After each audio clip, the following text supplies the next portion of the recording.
Oh, excuse me. Chapter 10. Finally, the dreary cold winter warmed up, and leaves started bursting out on the trees. Daffodils and tulips and those blue flowers that grow in clusters on stiff stems began to pop up all over the heights, and Annie and I spent much more time outdoors, which helped a little. Annie discovered more dooryard gardens, even on my street, than I ever thought existed. We managed to go for a lot of walks that spring, even though Annie was very busy with rehearsals and a new recital, and I was trying to finish my senior project and was helping Sally and Walt with the fund drive. Things really did look pretty bad for Foster. Late one afternoon, a week and a half before spring vacation, Mrs. Poindexter called me into her office. "Eliza," she said, settling back into her brown chair and actually almost smiling. "Eliza, I have been most pleased with your conduct these last months. You have shown none of the immaturity that steered you so wrongly last fall. Your grades have, as usual, been excellent, and Miss Baxter reports to me that you have at least begun to show an interest in the fund drive. Needless to say, your record is now clear." "Miss Poindexter," I asked, after I recovered from the relief I felt, "is it true that Foster might have to close?" Mrs. Poindexter gave me a long look. Then she sighed and said gently, "I'm afraid it is, dear." Mrs. Poindexter had never called anyone dear, as far as I knew. Certainly never me. "Eliza, you've been going to Foster since kindergarten. That's nearly 13 years, almost your entire lifetime. Some of our teachers have been here much longer. I myself have been headmistress for 25 years. It would be awful," I said, suddenly feeling sorry for her, "if Foster had to close." Mrs. Poindexter sniffed and fingered her glasses chain. "We have tried to make it the best possible school. We've never had the money to compete with schools like Brearley, but..." She smiled and reached out, patting my hand. "But this needn't concern you, although I appreciate your sympathy. What I need from you, what Foster needs from you," she said, squaring her shoulders, "is a heightened participation in the fund drive. You, as student council president, have enormous influence, a certain public influence as well, I may say. Or you could have, if you would use your position advantages, or you could have, if you would use your position advantageously." I licked my lips. If she was going to ask me to make speeches, I was going to have to use every bit of self-control I had not to say no. Making just the required campaign speeches after I was nominated for Council president had been one of the hardest things I'd ever done. Even when I had to get up in front of English class and give an oral report, I always felt as if I were going to my execution. "The fund drive," said Mrs. Poindexter, picking up her desk calendar, "must be speeded up. We have so little time now before the end of school. Mr. Piccolo and the fundraiser tell me we are still far short of our goal. And the recruitment campaign has not, so far, been a success. Mr. Piccolo says it is his feeling that the interest will pick up in the spring, so there is hope." She smiled.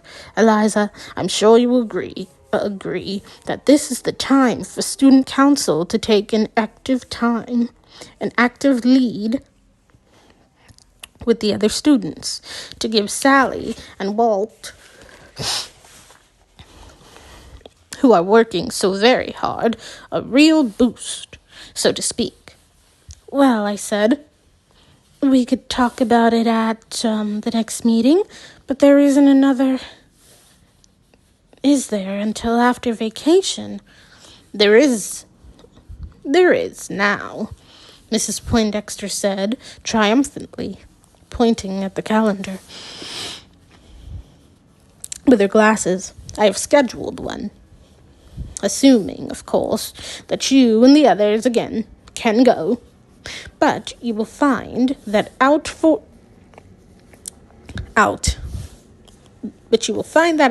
me, won't you? Like my good right hand. I've scheduled a special council meeting for this Friday afternoon, and because Mr. Piccolo and his publicity committee will be using the parlor for an emergency fund drive meeting of their own, and because my apartment is too small and the school dining hall seems inappropriate, I have asked Miss Stevenson, the student council advisor, to volunteer her home. And so she and Miss Widmer have very kindly agreed." She leaned back, still smiling. "Isn't that kind of them?" I just looked at her for a minute, not knowing which made me madder. Her calling a council meeting without saying anything to me first, or her making Miss Stevenson and Miss Widmer volunteer to have it at where they lived. You are free Friday afternoon, aren't you?" For a second, I was tempted to invent an unbreakable dentist appointment, but, well, if Foster's really was in trouble, I thought, I couldn't very well go around throwing obstacles in its way. Besides, I felt pretty sure Mrs. Poindexter would go ahead with the meeting, even if I weren't there. "Yes," I said, trying not to say it too obviously through my teeth. "Sure, I'm free." Mrs. Poindexter's smile broadened. "Good girl," she said, "and you will notify the others, or I'd ask Mary Lou to do so. You shouldn't have to actually being the president." I think it was that last remark, her making a big deal of me being president after scheduling a meeting without even notifying me till afterwards, that made me storm over to the art studio. Miss Stevenson was washing brushes. "I've been working on the railroad. I've been working on the railroad," she sang softly, above the sound of running water. "All the livelong day." Hello, Liza. You've been working on the railroad too?" If, I said, yanking at a chair and throwing myself down at one of the tables. That's a subtle way of making a comment about being railroaded.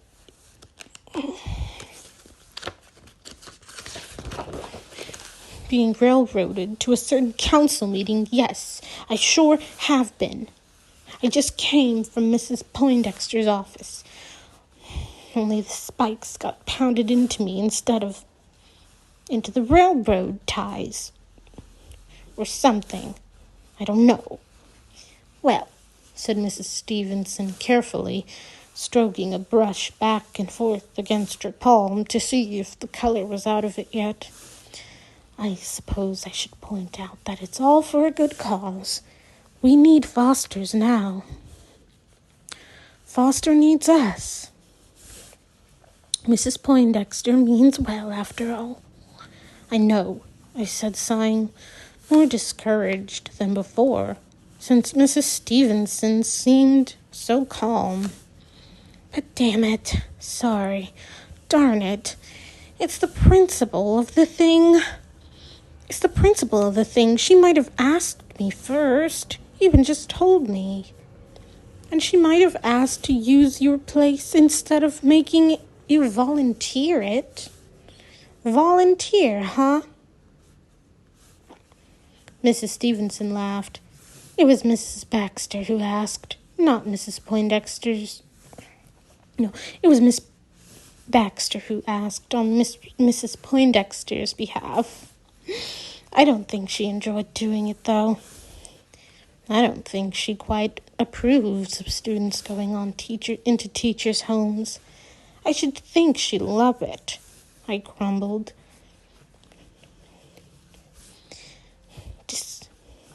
Disciples at one's feet and all that. Cheer up, Liza, Miss Stevenson said. Except, I warn you, the feeling part will probably be true. We don't have all that many chairs. Don't you mind at all? I asked incredulously. Doesn't Miss Widmer mind? She's not even on council. I mean, weren't you even mad that Mrs. Poindexter just up and ordered the whole thing? Council's supposed to be democratic. For Pete's sake. Miss Stevenson's face crinkled around her eyes. Mind? She said, pointing to the wastebasket, which I now saw was a quarter full of crumbled scraps of paper with angry-looking writings all over them. The one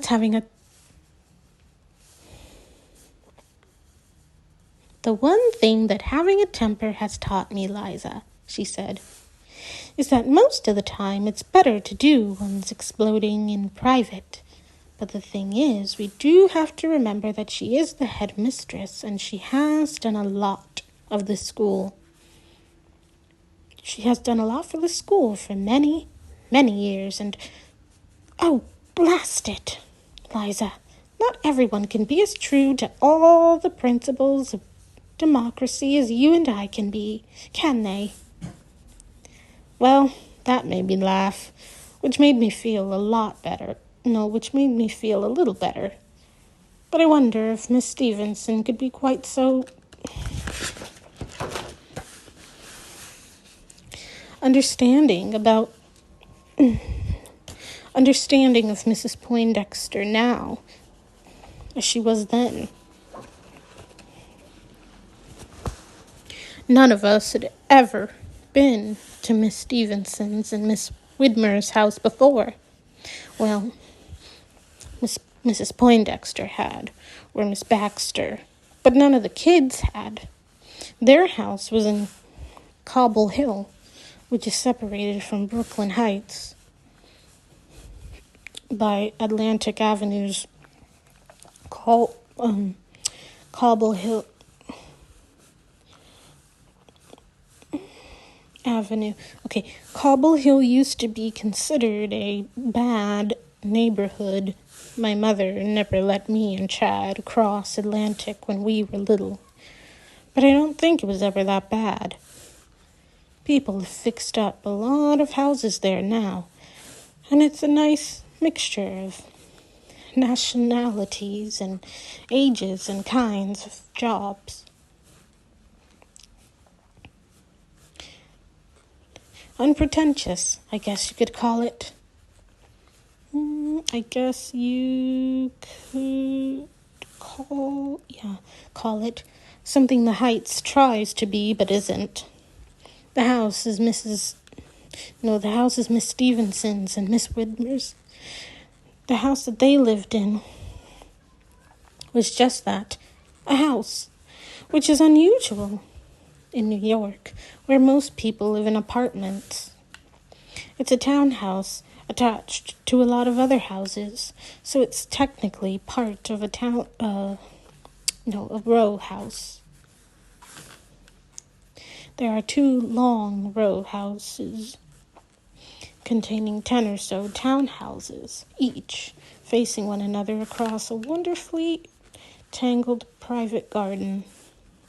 Miss Baxter, Miss Stevenson told us that day, lived on the other side of the garden, and about 3 doors down. Behind each set of houses was a cobblestone strip of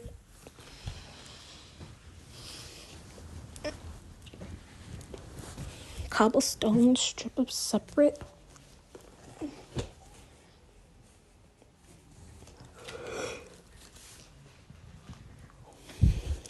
little garden areas, one per tenant. Everyone's back door opened onto that strip, so people sat outside a lot and talked. Everyone was very friendly. The special council meeting was the afternoon of the night that Annie's spring recital, and she was resting. So I went right down to Cobble Hill after school.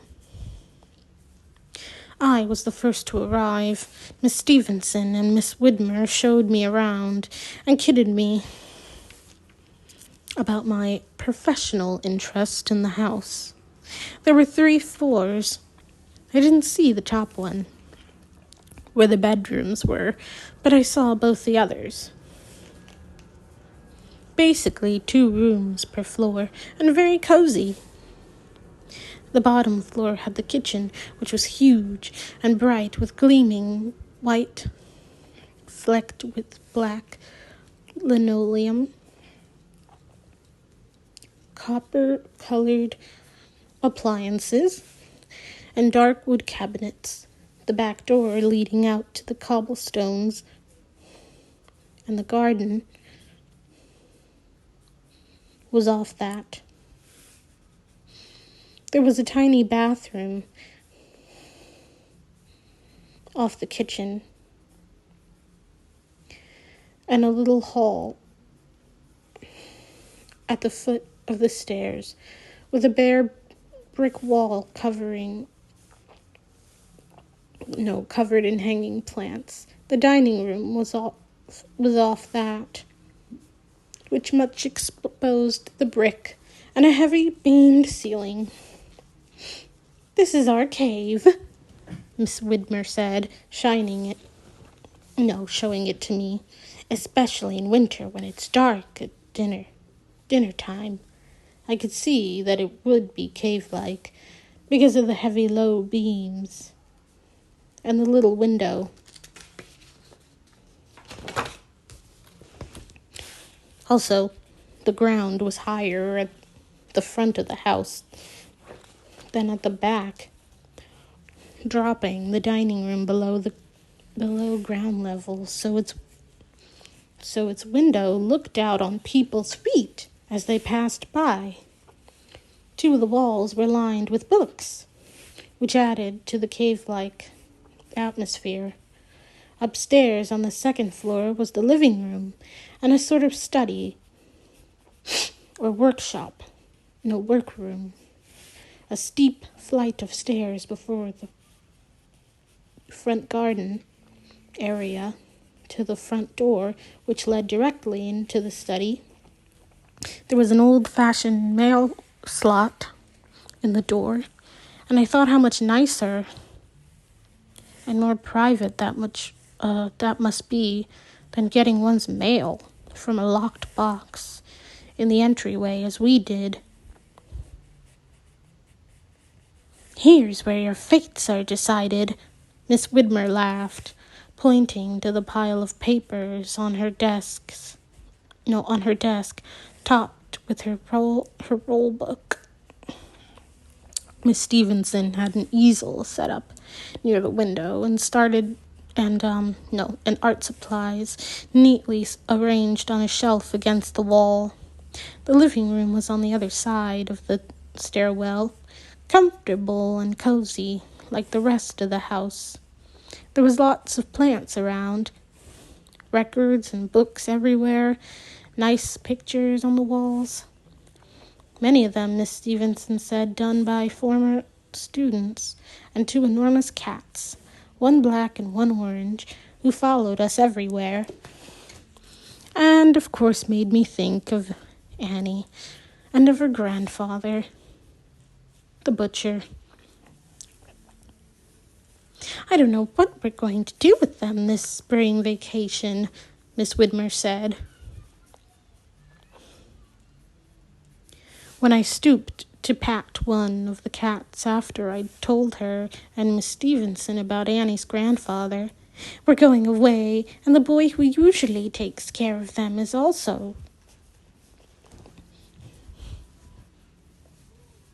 "I'm not as fond of cats as Annie is, but I certainly like them, and I knew I wouldn't mind being able to spend a little more time in the house. I could feed the cats," I heard myself saying. Miss Stevenson and Miss Widmer exchanged a look, and Miss Stevenson asked how much money I'd want, and I told her whatever they gave the boy. They said $1.50 a day, and I said fine. Then the other kids began arriving for the meeting. It was funny being in their house and seeing them as people, as well as teachers. For instance, Miss Stevenson lit a cigarette at one point, and I nearly fell off my chair. It had never occurred to me that she smoked, because of course she couldn't at school, except in the teacher's room, the way seniors could in the senior lounge. Later she told me she'd tried to quit once, because it had begun to make her hoarse, which wasn't good for her singing in the chorus, or for coaching the debate team. But she'd gained so much weight and had been in a rotten mood all the time, she decided it would be kinder to other people as well as herself to go back to it. I'd never thought much about Miss Stevenson's and Miss Widmer's living in the same house, and I don't think many others at school had either. But that afternoon, it seemed to me that they'd probably been living together for quite a long time. They seemed to own everything jointly. You didn't get the idea that the sofa belonged to one of them and the armchair to the other, or anything like that. And they seemed so comfortable with each other. Not that they seemed uncomfortable at school, but at school they were rarely together, except at special events, like plays or dances, which they usually helped chaperone. Even then, they were usually with a whole bunch of other teachers, and Sally had always said that dances were one... Sally always said that at dances, one or the other of them just usually was whirling around the floor with the other one of the men teachers. But in their house, they were like a couple of old shoes, each with its own special lumps and bumps and cracks, but nonetheless a pair that fit with ease into the same shoebox.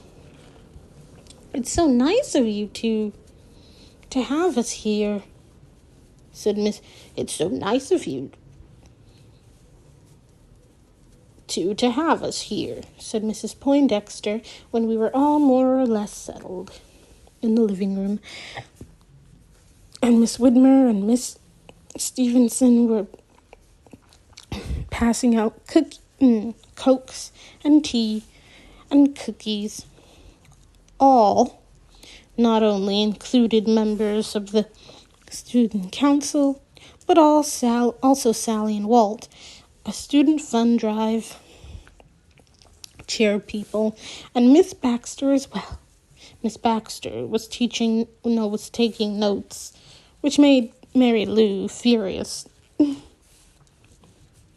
Mrs. Poindexter was wearing a black dress with little bits of white lace at the throat and wrists that reminded me of Miss Baxter's handkerchiefs. Somehow it made her look as if she were about to be buried somewhere. No, to bury someone. I will read," she said, "with apologies to Sally and Walt, who have already seen it, from Mr. Piccolo's last report to me. Miss Baxter," she settled her glasses onto her nose. "Mrs. Poindexter," said Mrs. Stevenson, as Miss Baxter pulled a file folder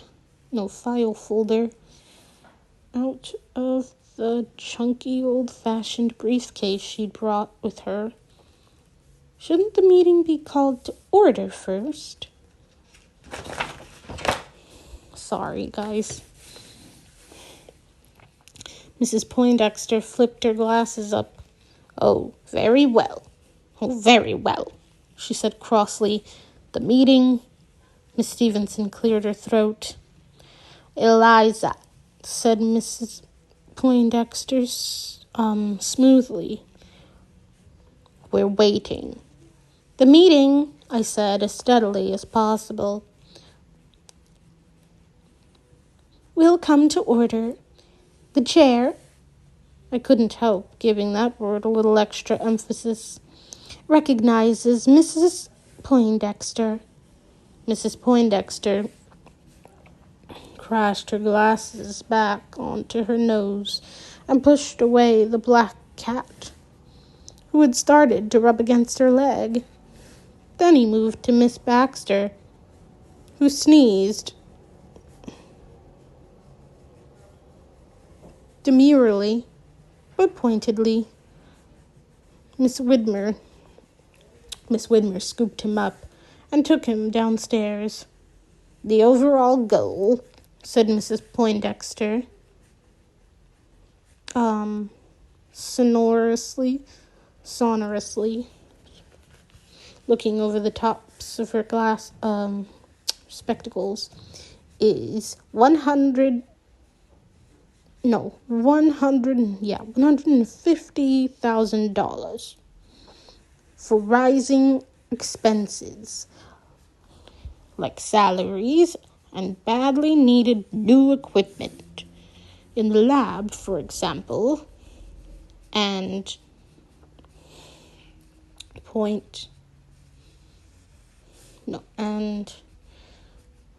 sorry, is that a dollar sign or a period? Yeah, okay.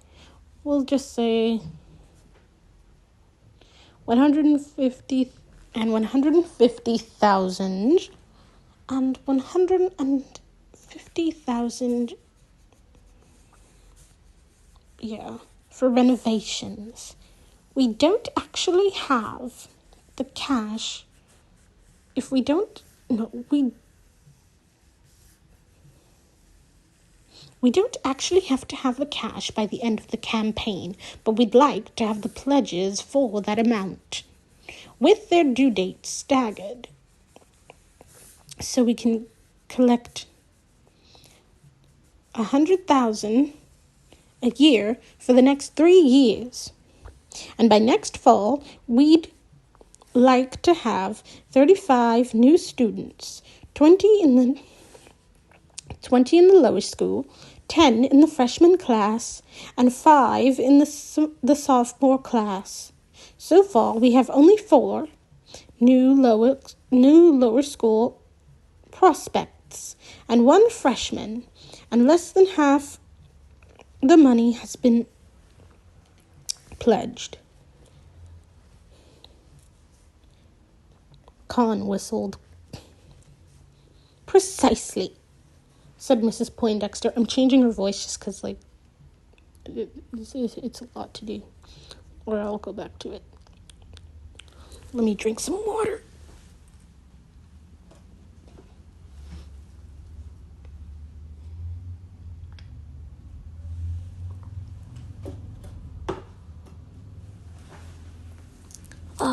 There we go. Precisely, Mrs. Poindexter said. Said Mrs. Poindexter, who ordinarily did not approve of whistling. She began to read from Mr. Piccolo's report. The day of the independent school is seen by many local businessmen, financiers, and area industries as being over. Our fundraising consultant tells me that college tuitions, being what it is, people are increasingly reluctant to spend large sums of money on pre-college schooling, even with the New York public schools being what they are. I see this is influencing both the enrollment problem and the lack of donations, and creating constant resistance to our publicity campaign. There is also a feeling that independent schools can no longer shelter children from the outside world. There was mention by 1 or 2 people I spoke to recently of the unfortunate incident 2 years ago involving the senior girl and the boy she later married. I just imagine, Mrs. Poindexter being very kind of, British. I don't know. That, most of us knew, referred to the 2 seniors Mrs. Poindexter had tried to get expelled, first boy council and then by the board trustees, back when I was a sophomore. As Miss Stevenson, who'd argued on their side, had pointed out, their main crime was that they'd fallen in love too young. But all Mrs. Poindexter had been able to see was the scandal that the girl had gotten pregnant. The point of view, Mrs. Poindexter went on reading, has been expressed by prospective foster donors or parents that although once upon a time parents sent their offspring to independent schools to shield them from the social problems supposedly rampant in public schools, now those problems are equally relevant in independent schools. This kind of thinking is what our publicity campaign must now counteract. When Mrs. Poindexter stopped reading, I raised my hand and then remembered. I was supposedly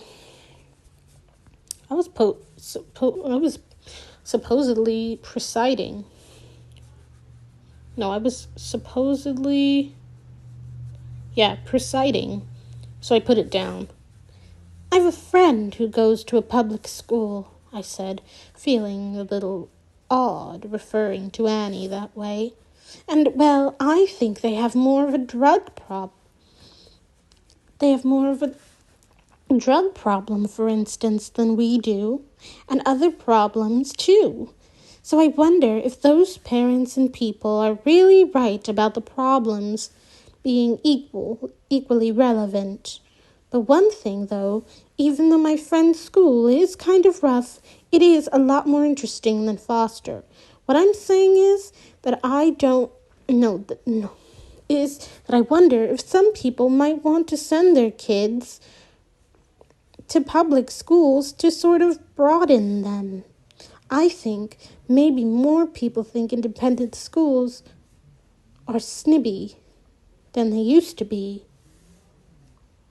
No, snobby than they used to be. We will get nowhere, Mrs. Poindexter said severely, if our own students do not see the value of a foster education. Eliza, I am surprised at you. It's not seeing the value of it, Mary Lou said angrily. That's not what Liza said at all. I think all she was doing was explaining what some of the people Mr. Piccolo talked to might be thinking. And I bet she's right. I used to go with a guy from public school, and he thought Foster was snobby. And that we were too sheltered. Oh, but Mary Lou, dear. Miss Baxter fluttered. Neither you or Liza is very sheltered, though, really, are you? That is, both of you have been associating with people from other schools.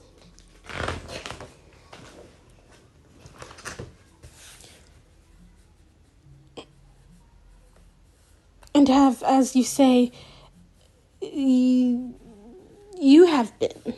And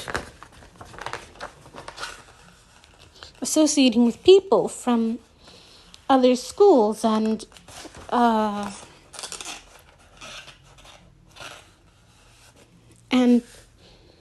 as you say, you have been. And that is fine, she added hastily. Very good, in fact.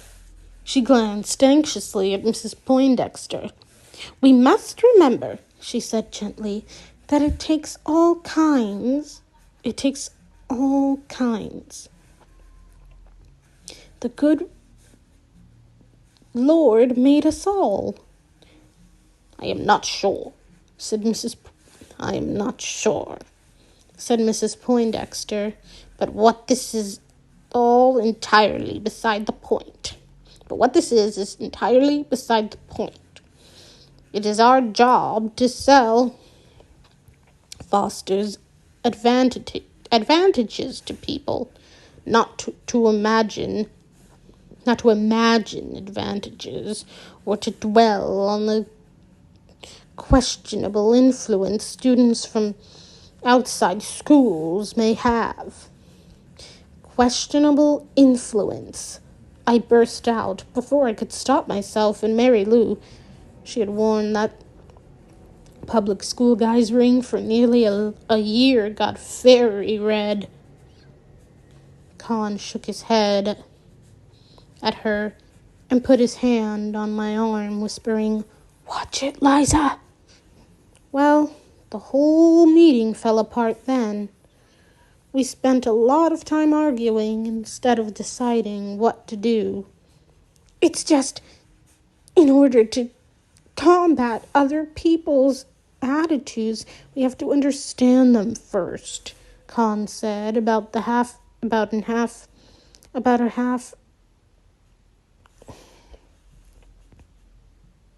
about a half an hour more. But Mrs. Poindexter still couldn't see it as anything but an unkind criticism of her beloved Foster. Finally, though, we decided to have a big student rally the Friday of spring vacation. We planned to try and urge each student either to recruit a new student or to get an adult to pledge money. Walt muttered, "Nickels and dimes. Mr. Piccolo says businesses and rich people and industries are the only good sources of money." But Mrs. Poindexter was so enthusiastic about what we could do, quote, the whole Foster family pulled together, that somehow she managed to convince most of us that we would be able to turn the campaign around. Sally and Walt said they would plan the rally, and Mrs. Poindexter said I should help them. As council president, she told us we should consider ourselves a committee of 3. After a lot of back and forth, the 3 of us agreed to have 2 meetings the next week before vacation began, and then a final one during vacation right before school started again. Then just before Mrs. Poindexter seemed to be ready to end the meeting, and I was trying to decide whether to call for a motion to adjourn or just wait and see if she'd go back to ignoring me. My being president again, Miss Baxter raised her hand, and Mrs. Poindexter nodded at her. "I would just like to remind us all," Miss Baxter said, waggling one of her handkerchiefs. As she nervously pulled it out of her sleeve, that, and of course we are all aware of it, that it is now more essential more than ever that Foster students, but especially council members, conduct themselves both in private and in public in their usual exemplary fashion. We are more in the public eye than we ever may realize. Why, just last week I was in Tuscan's, mind you, that enormous department store, and a sales lady asked if I taught at Foster's, and said that wasn't it exciting about the campaign, and wasn't Foster a wonderful school? Miss Baxter smiled and dabbed at her nose with her handkerchief. How wonderful of us to be able to assure foster parents and future foster parents by our own female of Foster highly moral atmosphere. And even outsiders are beginning to see that we are indeed special. That is one of the exciting things about the campaign. What an inspiring opportunity it gives us all. Well put, Miss Baxter, said Mrs. Poindexter, beaming to her. Miss Baxter smiled modestly. Now we know why she had Miss Baxter come. Mary Lou whispered to Con and me. I'm sure we would always know. I'm sure we would all like to show Miss Baxter our agreement and thank her for reminding us of our duty, said Miss Poindexter, looking around the room. Miss Stevenson seemed to be thinking, and then clearing away the Coke cans. That seemed like a good idea to me, too, so I gave Mrs. Poindexter a perfunctory nod, and then started to get up, reaching for the tray. But Miss Stevenson glared at me, and I realized that I was going too far. Sally said, "Thank you, Miss Baxter," and started clapping. So the rest of us did too. Thank you, said Miss Baxter, still with a modest smile. Thank you. But your best thanks will be to continue to show the world and to help your fellow students now. Show the world all that the Foster students indeed are a cut above the rest. For we, she sang this suddenly, launching into the most rousing, but also the most ridiculous of our school songs, are jolly good Fosters, for we are jolly good Fosters. Of course, we all sang with her. It was a little sad, because none of us, except Sally and at least outwardly Walt, was very enthusiastic. And